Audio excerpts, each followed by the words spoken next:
Welcome to Live Into Your Best Life, a show where people learn how to go from where they are to where they'd like to be in any area of life. If you're looking for a new job, wanting to improve your relationships, or even reclaim your health, Peri-menopause will share with you a simple formula that can take you on a journey to begin to live into your best life in all areas of life. Now sit back and begin your journey.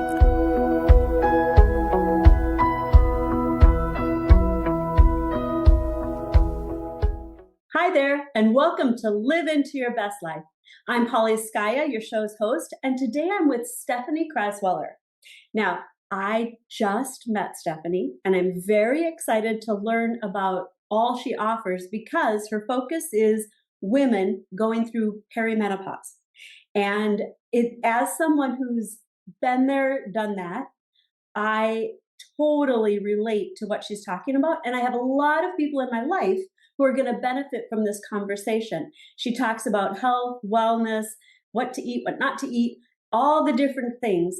And we're helping to bring awareness to a little talked about topic that is so important to women's health, and not just to women's health, but to the family health and to make happy people in our lives. And so with that, Stephanie, thank you for joining me today. Of course. Thank you for having me. I love podcasting. So this is great. Very cool. My first question. So tell the listeners about your journey on getting to where you are today, doing what you do.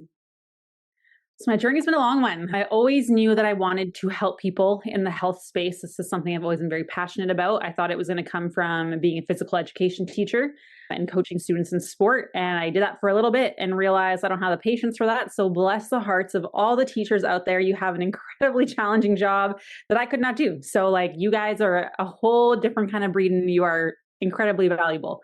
So then I decided to go into personal training. I did that right away when I was in university. And everyone was fighting over working with the athletes and trying to get them to jump higher and skate faster. And for me, I was like, this is boring. I don't want to work with athletes at all. So I started working a lot with chronic conditions and nobody wanted to work with them, which was great because that was my favorite. I was working with people who had heart disease, who had diabetes, pulmonary disease, cancer patients, all the things. Basically, if there's a condition out there, I've worked with it at some point. So I started my personal training journey and always did nutrition on the side, did my kinesiology degree, got my master's, had my nutrition coaching certification. I worked as an exercise therapist, working in chronic disease exercise programming for the health region, which was great. But I just always felt like there was something more I could do. And again, nutrition was always on the side, this thing that I was just like a passion project, right? I then worked in some commercial gyms, training other trainers to help them get better results for their clients. But I always worked with women from 35 to 60. That was the range that I always worked in. And then I opened my own clinic, my own training studio. I had a massage therapist working for me. I was practicing as a manual osteopathic therapist. I was still doing personal training and nutrition and all the things. And I just kept hearing this story all the time of you'd see people who are 200 pounds, eating 1,200 calories, not losing weight. And I was like, what is going on? And doctors just kept giving them medications and it wasn't working. And I was like, okay, there is something happening here. So I really dove into metabolism and understanding that aspect of things. And I was like, okay, awesome. I figured this out. But then I'd apply it to women who were 45, 55. And I was like, but not really working. So I'm like, what is going on? So then I dove deeper into hormones and all the world of perimenopause and menopause and the years that follow. And the advice people were getting from their doctors was horrendous. Have you tried eating less and moving more? I'm like, no, that is a revelation that has never occurred to me, right? Of course you've tried that, but it's so vague and not helpful. And they're like, why don't you try fasting? Why don't you try cutting out your carbs? Why don't you do this? And nothing was working. And I would talk to women and they would just be so emotional and so vulnerable and frustrated and feeling hopeless that doctors were like, this is how it is now. It's menopause. And I was like, I refuse for that to be the narrative that we're dealing with. And I just became very protective of these women. I became a big advocate for women's health, actually listening to their story, getting to the root cause of the problem and helping them understand they're not broken. Just things are changing. Your body is inherently different now that you're going through these hormonal changes. So the way we do things is just different, and just really empowering women to take control over their lives and be able to live this life. The majority of women, the average lifespan for women is about 80 right now. Mm-hmm. You spend 40 to 60% of your life and perimenopause in the years that follow. The majority of your life, and you can't count the years before 20 because there's puberty and stuff, and that was a whole thing. So you're telling me I get like 10 good years? No, that is not what we're doing anymore. So really dove deep into that, and then things just really exploded, and now I have my own podcast, but huge passion for helping women and like living their life and enjoying life. Your life's not over just because you hit menopause. It doesn't mean you can't be confident, you can't be healthy, you can't lose weight. And being able to age is a privilege. Like I lost my mom 2.5 years ago, very suddenly out of nowhere, was not able to prepare for that. And that is a journey that she never got to experience. She never got the pleasure of aging. So if you have that privilege, let's make it the best times of your life. Like you should be thriving and feeling amazing. So very big advocate for women's health for sure. I'm sorry you lost your mom. Thank you. In 97, I unexpectedly lost my dad. He was 54. In April, I just lost my mom. I'm so sorry. She was 80. And so we did get to go on that journey. So I completely understand and empathize with what you're going through or the journey you've taken with the mom front. So with that, what do you find most fulfilling? Tell me, when you're working with your clients, what's a journey like? Yes, there's a lot of relearning and a lot of growth. The emotional side of things is the hardest part.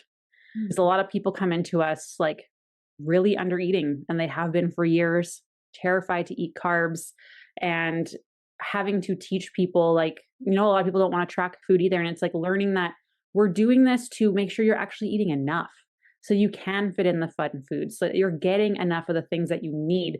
And it really changes your entire mindset around nutrition, but it takes a lot of unlearning of stuff. And it's a brand new identity building, because this is something that I'm super passionate about, is like the mindset stuff of things. Yes, I want you to lose weight, and it's amazing when you do, but my like thrill fulfillment comes from when women they're feeling more confident and they're able to do things with their family again. Like when their family starts noticing things of like, mom actually eats dinner with us. Or like we had one client that her little kids were like, oh man, like mom, you actually had one. I can't believe it. And it was like a 5-cent candy, a gummy bear, or whatever it was.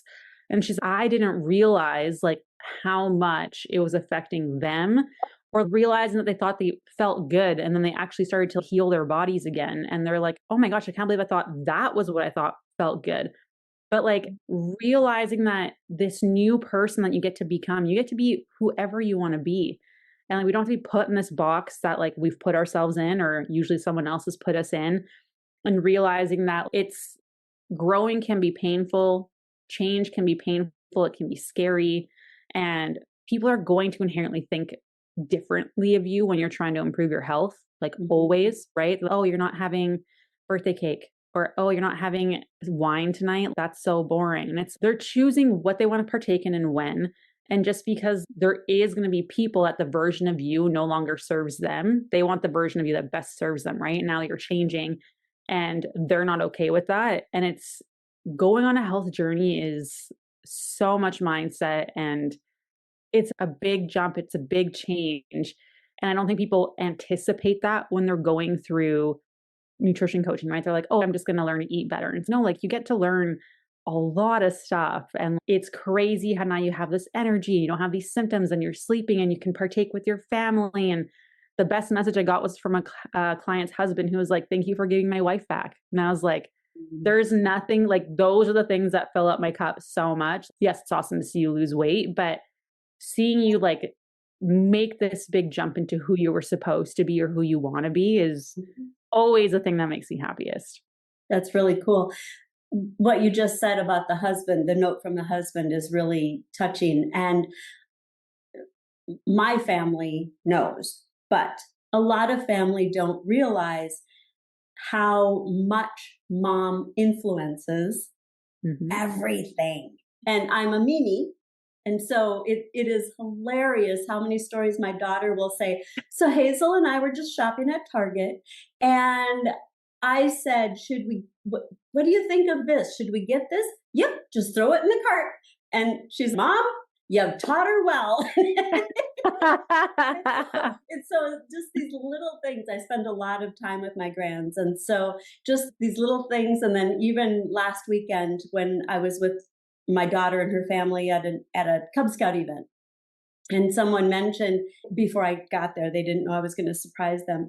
And this one gal had said, I'd really like to meet your mom. I want to know what kind of person raised you. And then when I showed up, she's like, here's my mom. And the gal was like, okay, now everything's making sense.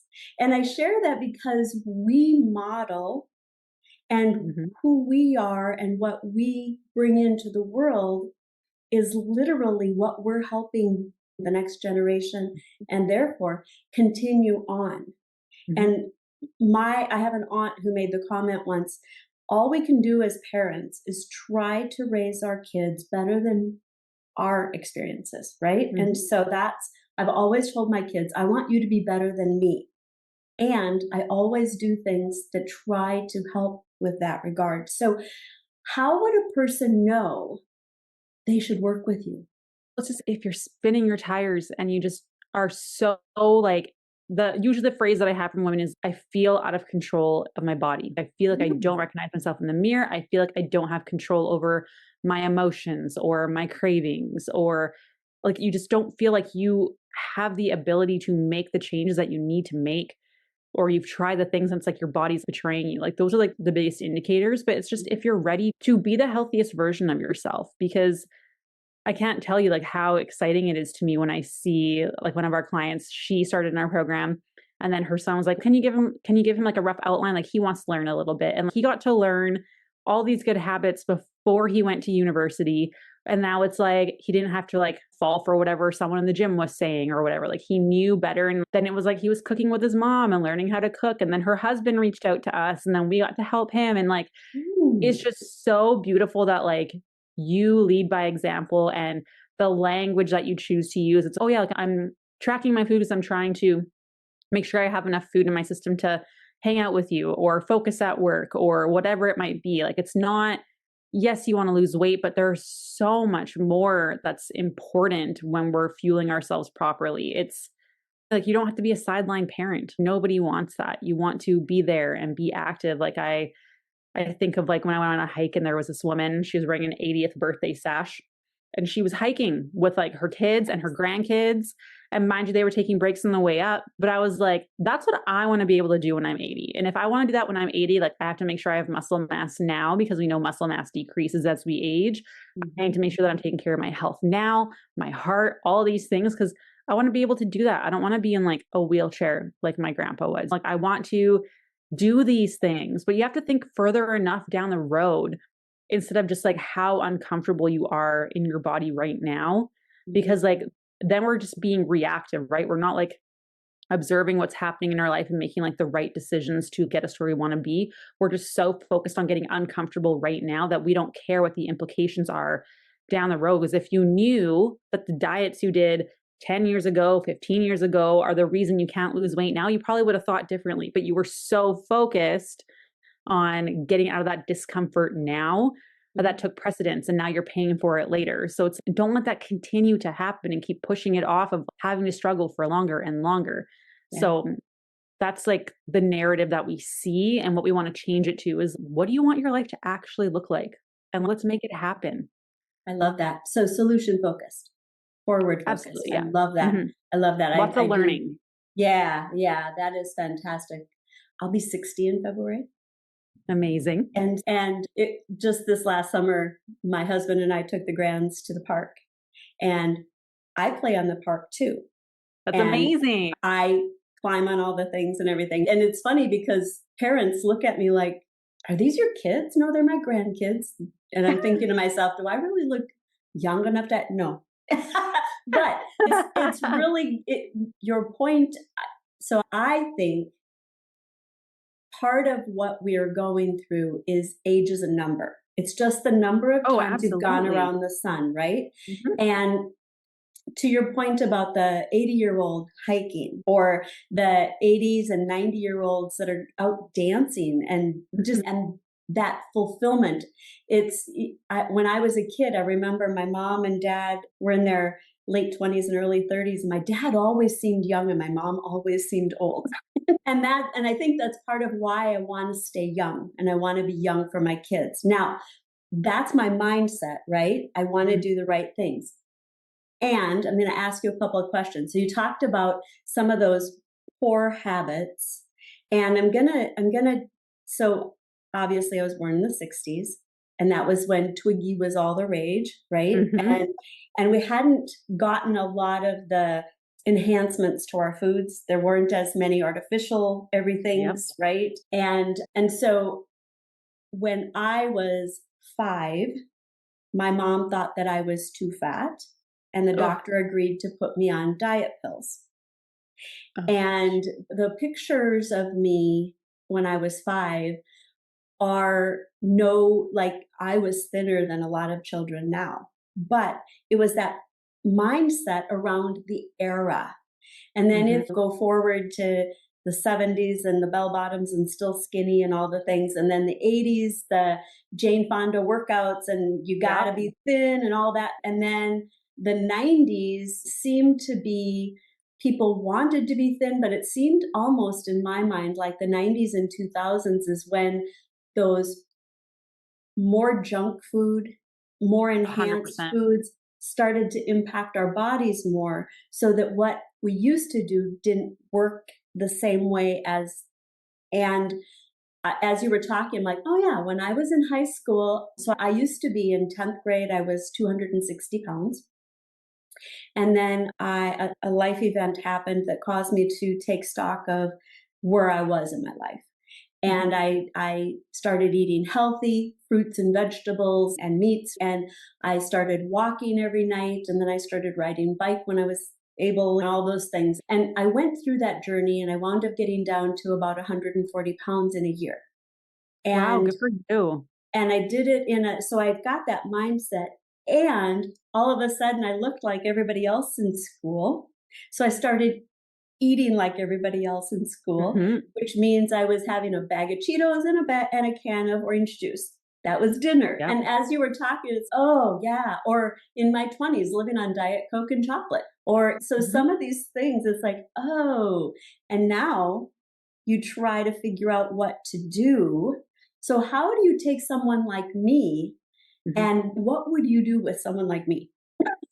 Yeah, no. So first what we do is, because you're right, like food has changed drastically. Because if you look at what people used to send their kids to school eating for breakfast versus now, we're sending them to school with candy. Yeah. Like a bowl of Fruit Loops, like that is not breakfast. And then you wonder why your kids can't focus at school. It's because they have a blood sugar spike and drop. Then they're struggling with like blood sugar control. They're cranky. The poor teacher can't teach because she's managing all your hangry children. That's literally what's happening. Exactly. It's wild. But yeah, so like the first thing I always like to address is like how you're eating right now. Because like we want to make sure you're still eating foods you enjoy and just filling in the gaps. That's a big part because it has to be sustainable and realistic. And then learning along the way of, hey, what am I missing? What can I swap, right? So you're not feeling deprived of anything, because removing foods never works. Like when we look at this, what's the last diet where you were super strict, remove those things and then actually stuck to it for the rest of your life? Literally never, right? But this is where it's wild to me how people are more unafraid to eat a protein bar, which is a glorified chocolate bar, right? But eating a potato is scary. Like I know, right? A potato, that's one ingredient. Read the ingredients on a protein bar. It's just wild to me. But I teach a lot about, okay, what's happening to your body when you're eating certain things? What happens to your body when you're skipping meals, when your calories are up and down? Because what happens during perimenopause and menopause, the way I like to explain it, a lot of it, I tie it to stress, because stress and cortisol, they control everything in our body. That's like the puppeteer master that controls all the other hormones in our body. So what happens is you have your dinner plate, let's call it. That's like your stress tolerance. You have this nice big heaping plate of food. Estrogen and progesterone start to decline. And now that dinner plate turns into a side salad plate. But you didn't take anything off. And this is where like people are like, I didn't change anything and I'm gaining weight. And your body is too stressed now. It can't handle everything that you did. And then we panic because we start seeing weight gain. Because what happens when that cortisol level is high is our hormones tank even more. Our blood sugar gets worse. Our thyroid function gets slower. We lose muscle mass. Our gut health gets worse. We have way more bloating. Our liver takes a hit. our energy gets worse, our sleep gets worse, and all those things combined together really slow down your metabolism. Your body's not good at burning calories, which is obviously going to make weight gain very easy and weight loss a lot harder. But we all panic. So what we do is we cut calories, we cut carbs, we do a bunch of exercise. That is still stress on your body. So you're just adding to that mountain that can't handle that dinner plate or that side salad plate. And so then you're not seeing changes. You're getting more hormonal symptoms. You're more tired. You're waking up between 1 and 4 at nighttime with your mind racing. You have more aches and pains. You're feeling inflamed. You're getting bloated. So the first thing I always like to say is let's track your food just to see where you are naturally, like where you naturally sit, because there's a few different kinds of nutritional stress, but there's the kinds of foods you put in your body. Highly processed food is obviously going to cause some inflammation. Even the health foods, the keto breads and the keto wraps, if they're low carb, but they're packed with fiber, like fiber comes from carbs. So like you're manufacturing fake fibers. There's a lot of sugar, alcohols, and a lot of women, their stomach can't tolerate that, or their digestive system, so they get more bloating. They don't feel so good. But because it's low carb, it's supposed to be healthy, right? For some wild, crazy reasons. So I always pay attention to food quality because that can cause a lot of inflammation, which increases during perimenopause and menopause. So we got to maintain that. Then I look at how much you're eating. So if you're not eating enough, that's also a stress on your body, which can result in, even though you're cutting calories and not seeing changes, usually this is what's going on. So what's enough? What's enough? So that'll be different for everyone. So depending on what your past diet history looks like, how much muscle mass you have, how active you are, your stress, your lack of sleep. Because if you're not getting much sleep, if your energy is low, if you're dealing with crashes, if you're active and very go, you need more calories to support that stress response, because we don't have the hormones to support stress. But if you eat enough food, that ends up being your stress buffer. So we have to figure out for you what that nutritional intake needs to look like. Yeah, so I do a full assessment on people, figure out what do you actually need to be eating calorie wise. Then we're looking at, are you getting enough protein? Are you getting enough veggies and fruits? We're looking at your sleep quality. This is massive. There's been studies done on 2 groups of people, both in fat loss phases where they're like in a calorie deficit. A group that had less than 6 hours of sleep or 5 hours of sleep, I can't remember what it was. And then a group that got at least 7.5. Exact same circumstances. The group with less sleep lost less fat, lost more muscle, and had more cravings than the group that had more sleep. So like sleep is something that's massive, as it impacts our hormones so much and our stress response and our blood sugars. So we address like sleep. How are we improving that? Are you having breakfast? If you're skipping your meals all the time or skipping breakfast, that's your stress hormones are highest in the morning. So then you're going all day and they just keep going up and up, and then that pile on that plate gets bigger and bigger. And everyone thinks fasting is like this be all end all. And it really only works if you're in like a good position. But most people that we talk to are not in a good position, right? It ends up being too much stress on your body.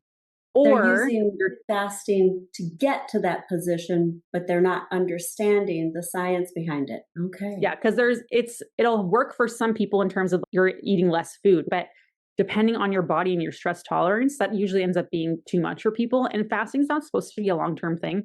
We use it only specifically for gut health protocols and very few people. I could count them on one hand. We do not do fasting with people. So making sure you're having a breakfast with protein and your carbs. Carbs are at every meal. You're eating every 4 to 5 hours, a good solid meal, and then having a snack, right? It's learning how to actually eat again, because we have no idea. We have no idea what we're supposed to eat, how we're supposed to eat. Order of food intake, like to help support blood sugar, you eat most of your protein and veggies first before having your carbs. No one has taught us this. This is something that should be in schools. This is something that doctors don't get taught at all. I have numerous nutrition certifications, hours and hours where we learn all these things. But no one's teaching people. It's like being pigeonholed that you don't have access to this information and how important it is during perimenopause and menopause, especially your muscle mass. Lifting weights in some aspect needs to happen, because in the 3 to 4 years before you actually hit menopause, you can lose up to 10% of your muscle mass, which is wild. And when we lose weight rapidly, usually we're losing a huge chunk of muscle. It's not hard to lose muscle. You're lucky if you can get 10 pounds of muscle in a year, and you have to be super dedicated. So a lot of people are like, I want to lose weight faster. And if you lose weight really fast, we're going to see a large portion of that be muscle mass. So would you rather lose 4 pounds a week and lose 2 pounds of fat, 2 pounds of muscle? Or would you just lose 2 pounds a week and then just be fat mass, because otherwise, if you're losing both at the same time, your body fat percentage stays the same. Right. That's not what you want. We want less fat, right? It's so much relearning. And again, your journey is going to depend on each individual person. But I always start with, are you eating enough? Are you having your breakfast? Are you having calories up and down? Because your body, if it doesn't know what's coming, it's going to go in defense mode and just hold on to everything. So if one day you're getting 1,100 calories, the next day is 1,800, your average might average to where you want to be. But that up and down is such a huge stress on our body that it ends up holding on to anything in excess of the days that you have it, because it doesn't know what tomorrow is going to be like. Yeah. Our body is very smart. It's always working to like protect you. It doesn't know that you're just trying to lose weight to look better for summer or whatever it is, right? Like, it's just viewing everything as a danger. The response inside of you is the same. And this is why we're so huge on you learning through us, like what is actually happening in your body, because you're an accumulation of everything that has happened until this point, like every diet, every trauma, every whatever. And so we need to figure out, where is your body at right now and why? And then we have to untangle the cords and go backwards and address all those things. Because if you have tangled head cords or headphones, now everything's wireless, right? But back in the day when we had corded headphones, if you just tried to pull, the knot got worse. But you have to actually weave backwards, go through all the history, figure it out, reverse those things.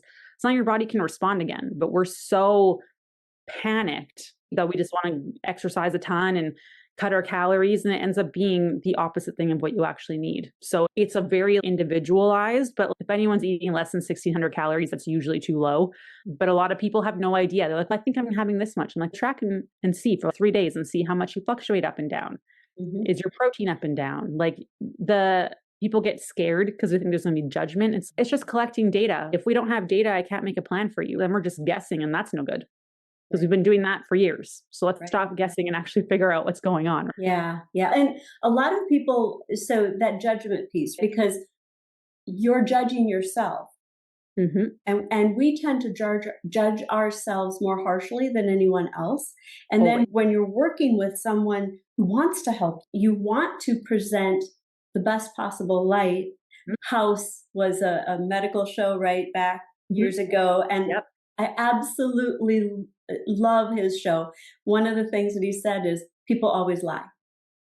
People always lie. They're not going to tell you the full truth. They're going to embellish. And if I'm a coach, and I'm a master practitioner in NLP and HNLP and hypnosis, right? And so those are languages of the mind. Mm-hmm. Our mind is created to delete, distort, and and I forgot the other one. But basically, we're always embellishing. We're always telling the story that meets the needs of the person that we're talking to. Yeah. And so when someone is looking at working with someone like you, or a coach or a whatever, just thinking about the data is information so that you can get the best plan to help you the most in the direction you want to go. Because I look at you as a coach, right? Mm-hmm. You're helping people, you're coaching them along their journey, but it's their journey.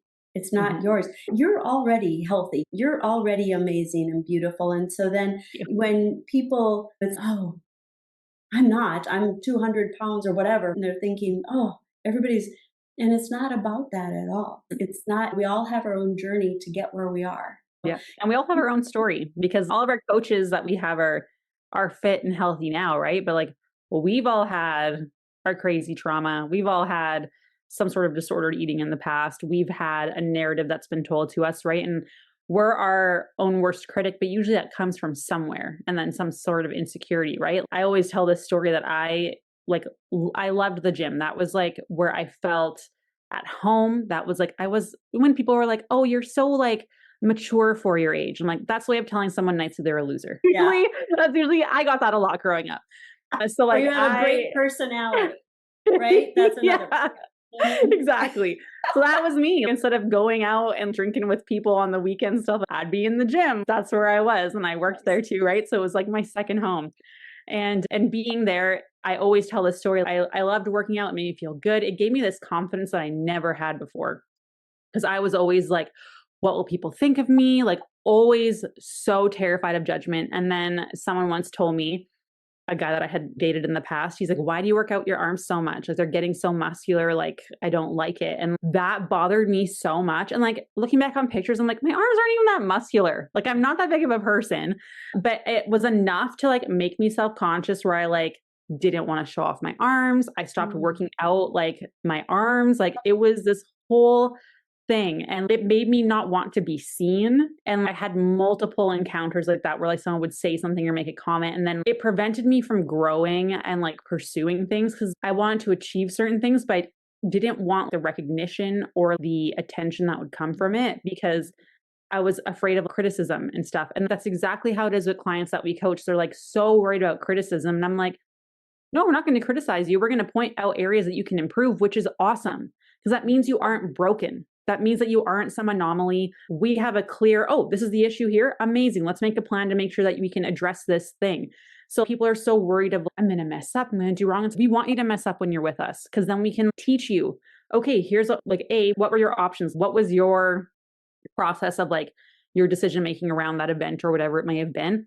Okay, awesome. How can we avoid the situation in the future? If it comes up, how can we troubleshoot?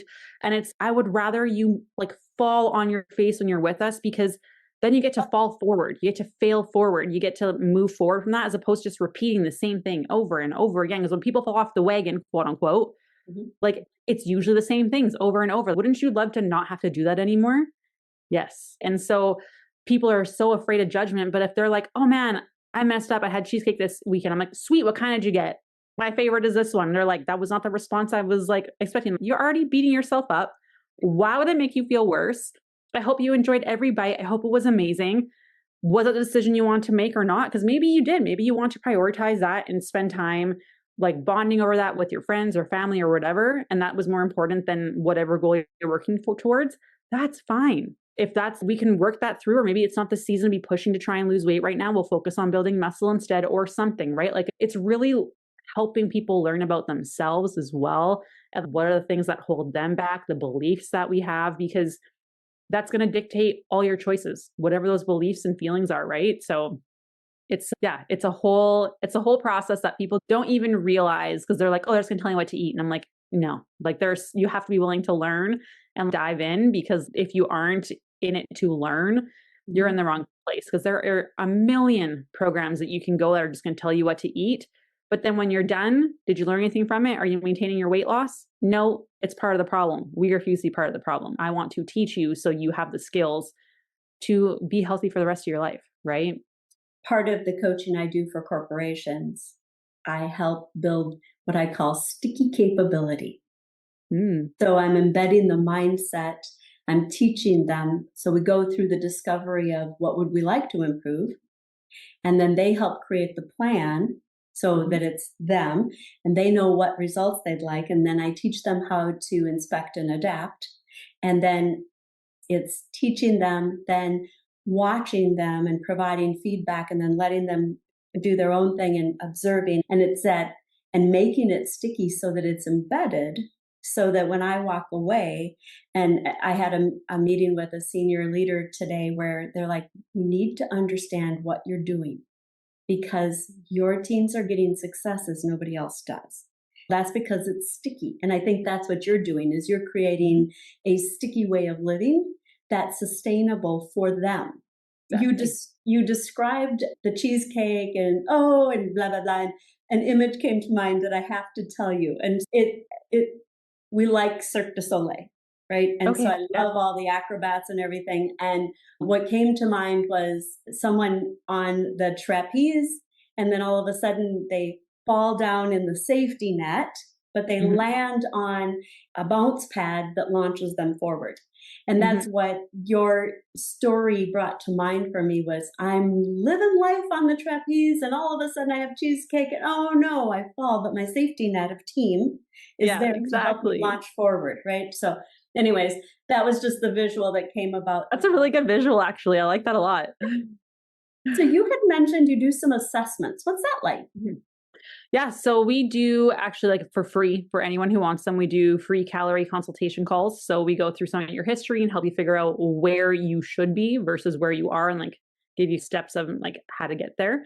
Or we also have an assessment as well that you can take, and then we send you a video back because sometimes call schedules don't work out or time zones or whatever it might be. Because I used to do it through like DMs on social media and it's just too much for me now. And then sometimes things get marked as red when they're not, and then people get forgotten and I feel terrible. So I'm like, this way, there's a sheet and I just go through everyone and I make sure no one gets missed. It's good because that's the worst feeling when someone's, hey, did you forget about me? I'm like, oh my gosh, no, I promise I didn't. Just life's been crazy. And social media, it's a black hole sometimes. Messages just disappear or get moved so far down. Like it's the whole thing.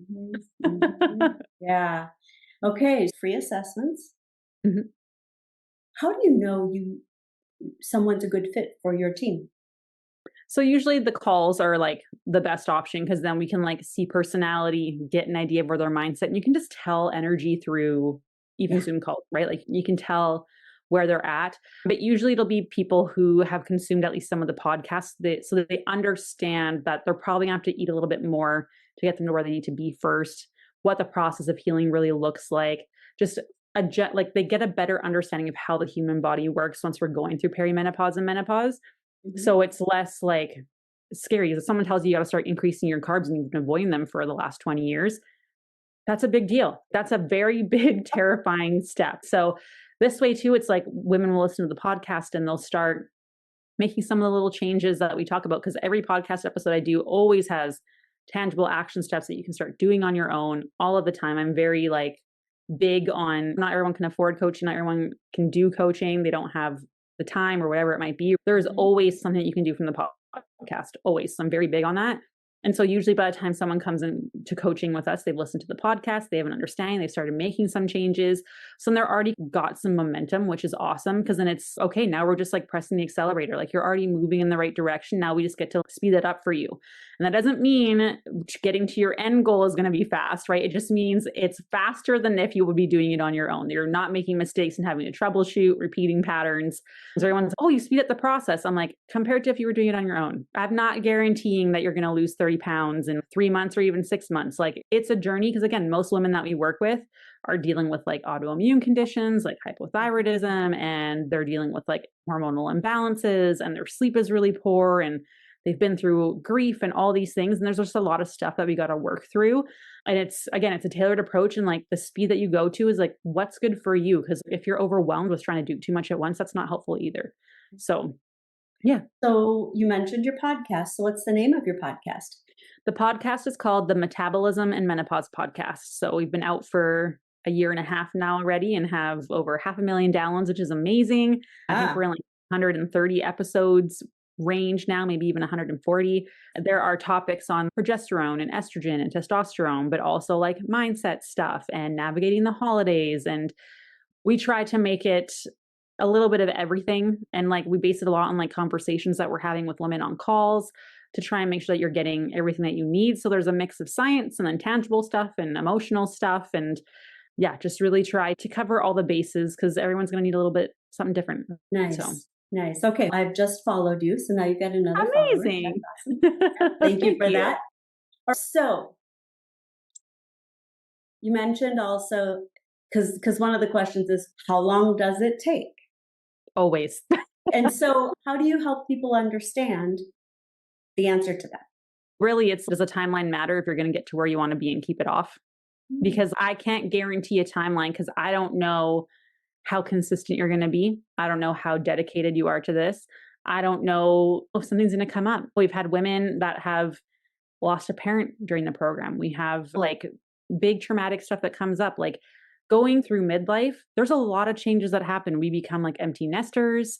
We are dealing with like grief of losing people. Maybe we're taking care of sick parents. There's career, like there's so many changes, surgeries, like so much stuff. So I can't guarantee anything because I can't predict life. I can't predict how you're going to respond. So to me, that's sometimes like a red flag. People are like, would you guarantee results? How long is it going to take? And I'm like, oh, you're not in the right mindset yet. I can't guarantee how hard you're going to work. If you follow it, you're going to get there. But you have to be like invested in learning and understanding and like realizing that when we tell you to pull back, oh, we got to drop some exercise, we've got too much stress in your life. to realize that we're not doing it to keep you longer. We're doing it because it's what your body needs. That's what it's telling us. So again, everyone's journey is so different. Like we have some people that lose like 20 pounds in 6 months, but they've been listening to the podcast and getting up to their maintenance for the last 6 months. So usually to get like timeline wise, we're looking at a year for healing and getting a couple fat loss phases in, but it depends like what is your end goal and what have you done in the past? What's the status of your health right now? Like it depends how much we have to course correct. Because if you think about it, I always like to think about it in like mathematical terms. So if you have a line going straight up and down, then you have one going out 45 degrees. At the beginning, it doesn't seem like you're that far off from the map, right? Like it doesn't take that long to jump back to that up and down line. But over time, the distance from point to point is massive. So it really depends how far off did you veer off course that we have to course correct. And the other things that are going on in your life too, right? Unfortunately, loss is a very common time. It's a common time in our life where we're dealing with a lot of loss, and people don't realize what a massive impact that has on your body. Everyone thinks it's just like a mental health thing. It's no, your whole entire body is stressed, your sleep, like the way the hormones that are released when you're grieving and things like that. It's massive. So everyone hates this, but a lot of the answers to most of the questions people ask are, it depends. Oh yeah. And I totally get that, because the coaching I do, people do the same thing, and it's, it depends. And let's get in there and let's start teasing out, let's figure out what the top priorities are, and then we can figure it out from there. And as you were talking, the first thought that came to my mind when you did the 45-degree angle was, wow, I started on diet pills at the age of 5. I'm like about 90 degrees, right? Woo, yeah, you're just going to be with me for life. And then the other thing that I thought about was when you talk about learning healthy habits. So I'd mentioned my grands, and last weekend, my granddaughter, she's 3, and she says, Mimi, did you have some raspberries or blueberries for me? And I said, I do. And so I went and I got them out of the refrigerator, and she says, thank you. Did you know that fruits and vegetables are good for you? And I said, that's amazing. I know, right? So, and that's an example of what my daughter's teaching the kids is coming out of her mouth in a place where mom's not even at. So they're doing some really great, it is. And I think also about like when my kids were little, I worked so much that we would often have dinner at restaurants. And I remember one night we were at Don Pablo's Mexican restaurant, a chain. And my daughter said, Mom, why can't we be a normal family and have a family dinner and sit down and talk? And I said, honey, I guarantee you, we have more family time at our family dinner going to a restaurant than any of your friends' moms have with their families. Because if we were at home, you'd be complaining about setting the table while I'm making all the food. Then you'd complain about cleaning up the dishes. Nobody wants to do all the things that happen. Here, all we have to do is sit down, figure out what each of us wants, so nobody has to hear mom complain that nobody's happy with what mom made. And so it was just a perspective. And as I look back, I ate tortilla soup because I love that. And we tended to eat a mix of, but there wasn't a lot of fried foods every now and then. But it's interesting. So when people go to restaurants, you don't have to, in my mind, avoid restaurants. It's just choosing smart, what's good for you, whatever. Anyways. And it's like learning what you need to do during the day to set yourself up for success too, right? Because like at a restaurant, you might not have as much veggie options, or there might not be as much protein. So it's okay, just make sure I get like those things earlier in the day. Like we have so many clients who like travel for work so much, or have very busy lifestyles, and it's not realistic to have home cooked meals all the time. Or people think meal prep is like putting things in like Tupperware containers all portioned out. I'm like, I will never ever do that. I have never done that in my life, and I will never do that in my life, because that is not how I want to eat. So it's like learning what meal planning can look like for you, or what preparation can look, because it's going to be different for everyone. So it's really understanding what your life is like, who you are as a person, what your needs are, and then we just mold it around you. If you go into a program where you have to fit to the program, it's not going to work. Like the program has to mold around the person, because I've done plenty of diets in my lifetime too. And it's none of them stuck because I was forced to try and follow something that like was not taken and personalized to me. Right. Yep. Yep, exactly. I love that. All right. I have one more question related to this topic. Mhm. And then I have a fun thing to share. And then I have a fun question for you. Okay. Perfect. So, how do supplements fit into your program? Yeah. So supplements, they're supplemental, right? Like if you're not addressing the big rocks, it's not going to take you anywhere, because that'd be like trying to put, I don't know, like a turbo on an engine that doesn't work. Like it's not really going to get you anywhere. However, there are supplements that I always recommend for people that are just generic, because there's supplements that are super expensive, right? And they can be beneficial, but I'd rather you put that food and go, or that money and go buy good groceries, right? But omega-3s are something I always recommend, because women who are in perimenopause in the years that follow when estrogen declines, we see a lot more inflammation in the body and it's hard to get in a regular diet. So omega-3 is always great. Vitamin D, just in general, most of people are low in that. A vitamin B complex, so I do like a B50 in the morning, because it does improve your energy. So if you take it at nighttime, it can negatively affect your sleep. But it's great for supporting hormone pathways, great for improving energy and like mental clarity. And then magnesium at nighttime is massive. Taking 400 milligrams is great. You can take, there's so many different brands out there. You can find whatever you enjoy. Lots of them are in powder, so they just digest a bit more quickly, so you can take it right before bed. Some people do have to take it with a meal because it can affect your digestion sometimes, but great for lowering your stress hormones, which is awesome. Great for hormone pathways, great for relaxation and sleep. Magnesium and vitamin B are like the two big ones that I recommend pretty much anyone take. Even the young women in our lives, if you've been on birth control, it will completely deplete you of your B vitamins. So taking a B50 is bingo, something you should definitely take. And they're affordable. You can get them at any pharmacy. There's nothing fancy, just the basics. Okay. And I will say, since I started taking magnesium in the evening, I do sleep better. So yeah, it's amazing. I will attest to that. All right. I wrote a book last year to help. Amazing. Thank you. Congrats. to help. Okay. Little secret. I actually wrote 3 books in 1 calendar year. I know. That's amazing. Thank you. I've been sitting on writing this book that I have. I've been sitting on it for a year and a half. Like I just need to finish it. Yep. So just do it. That's it. But this first book that I wrote, and I write because the people in my life have asked for it. And so I give it to them, right?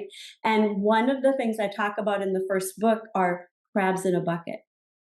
Okay. And that's what you're talking about, are those people who want to keep you stuck, right? So the story is a crab fisherman always has 2 or more crabs in a bucket, because if you put 1 crab in the bucket, it will crawl away. But if there's 2 or more crabs in the bucket, they will keep pulling each other back down to keep them stuck in the bucket. Oh, such a good analogy. And that's the mindset that people have to be aware. And because when you're looking at shifting careers, or when you're looking at making changes in any way, you have been away for a certain period of time, which has created a constant for the people around you as well. And you work like the gears in a clock. And all of a sudden, when one of the gears changes, the clock doesn't function in the same way. And that makes everybody else uncomfortable. So as uncomfortable as you may be making the changes and different choices, you're also creating discomfort all around you.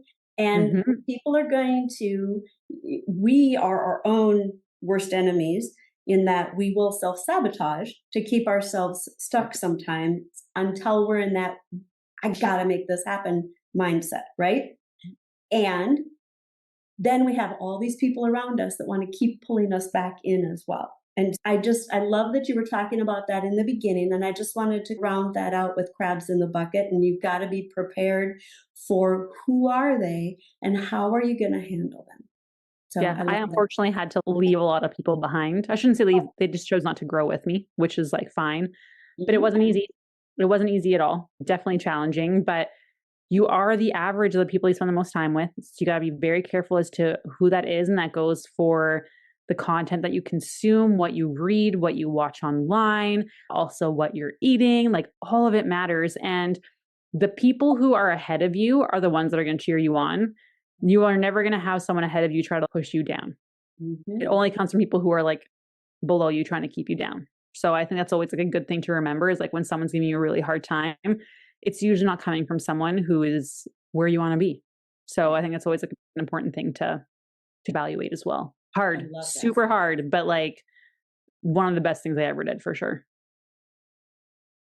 I love that. I love that. All right. So last question. Ready? Okay. I'm ready.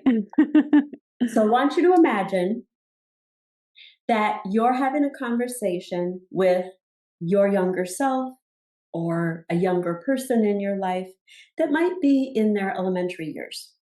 Mm-hmm. What advice would you give that younger person based on what you know now that you wish you knew then? Oh, what they think don't matter because you're not even going to be friends.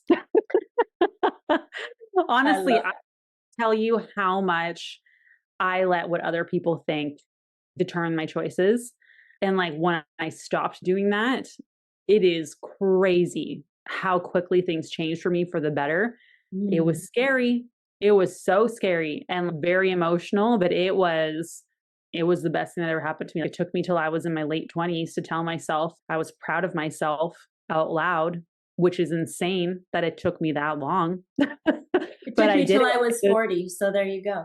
Yeah. And it's a very emotional experience. Like I can still remember sitting on the floor of my clinic the day before we opened, just crying as I said the words out loud. And I think back to that all of the time because it was such a huge turning point for me. And I did it despite people being like, you're crazy. You shouldn't do it. This is a big investment, a big risk. And I was like, I'm going to do it. I'm going to do it. And I did it. And it was wild. That's and now awesome. I'm just like, if I can do that, who's to say I can't do the next thing? You got to do it.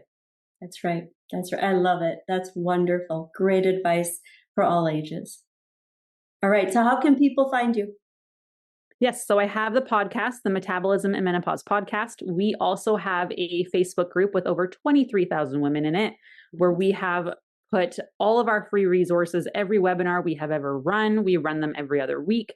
We have hundreds of guides in there, access to all of our coaches to ask questions.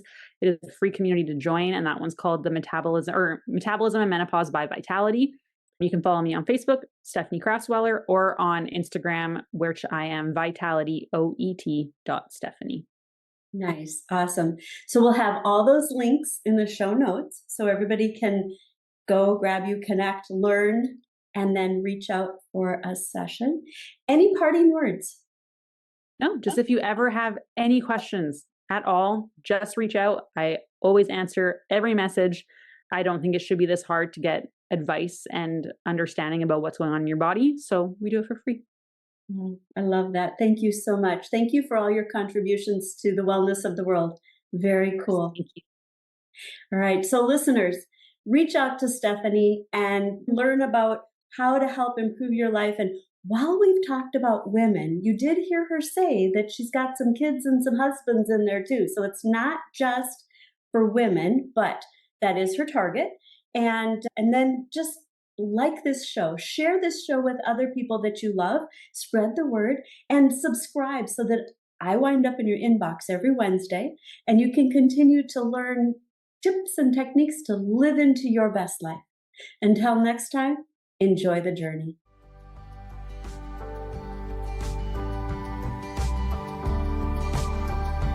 Thank you for listening to Polyskaya, your show host for Live Into Your Best Life.